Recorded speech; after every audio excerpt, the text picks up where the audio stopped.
Holbert in Pearlington, Mississippi, watching Free Speech TV on the DirecTV channel or satellite. Hey, Holbert, what's up? You asked about Pearl Harbor. Yeah.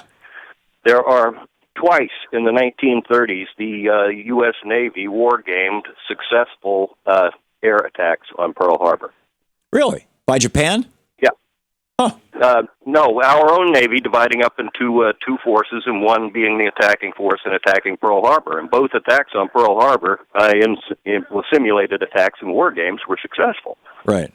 My question is, were they doing this in anticipation of an attack by Japan or an attack by Russia or an attack by China or what?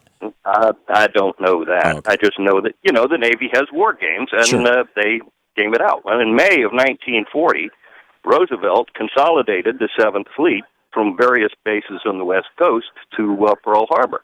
Right. And over the objections of his admirals, because they already understood the vulnerability of Pearl Harbor. On the other hand, Pearl Harbor's halfway to Japan, and if you're going to have to move the Pacific Fleet off the West Coast to Japan, you got to get at least halfway there. Well, it's obvious that didn't work out so well. I got it. Participating in a war because my father was drafted in 1940. Anyway, another line. Wait a minute, there was a draft in 40?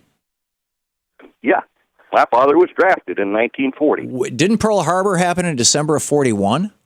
That's right. Roosevelt was, he was already building B-17s. I mean, we were preparing for war long before. Yeah, I knew that. I didn't realize that he had initiated the draft, though, because that's interesting. Okay, I need to learn a little more about that era. Another line of evidence. You ever heard of a Yugoslavian double agent named Duško Popov? No, I have not. Well, he worked for MI6 with another MI6 agent named Ian Fleming. Oh, really? The guy who wrote the James Bond novels? Exactly. James Bond is thought to be based on Duško Popov. Well, Duško Popov got wind of the Germans telling the Japanese about the successful British attack on the Italian fleet at Taranto in 1940, and the Germans suggested they could do that to Pearl Harbor. Duško Popov wrote a full report of this and put it on J. Edgar Hoover's desk months before Pearl Harbor. Wow. This has been suppressed, but it's known to have happened. Yeah. A few years ago, I was watching the History Channel, and a sailor on the USS Midway said that the captain of the USS Midway said on December 6th, 1941, over the intercom when the Midway was at sea, that we are sailing under wartime conditions. Well, December 6th, wasn't December 5th the day of Pearl Harbor, or am I misremembering? December 7th, 1941 was the day of Pearl Harbor. In other words, the Navy already was talking about it the day before. Yeah. This was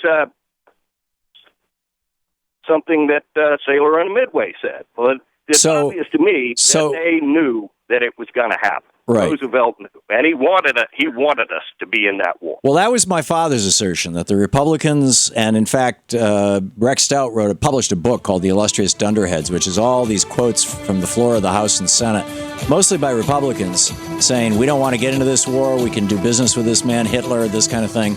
And my dad's theory, and I guess this is widely held by Republicans from that era, was that Roosevelt needed Pearl Harbor to overcome the resistance, the pacifist resistance of the Republicans. That's very interesting. Holbert, thanks for the call. And thanks for watching Free Speech. We'll be right back.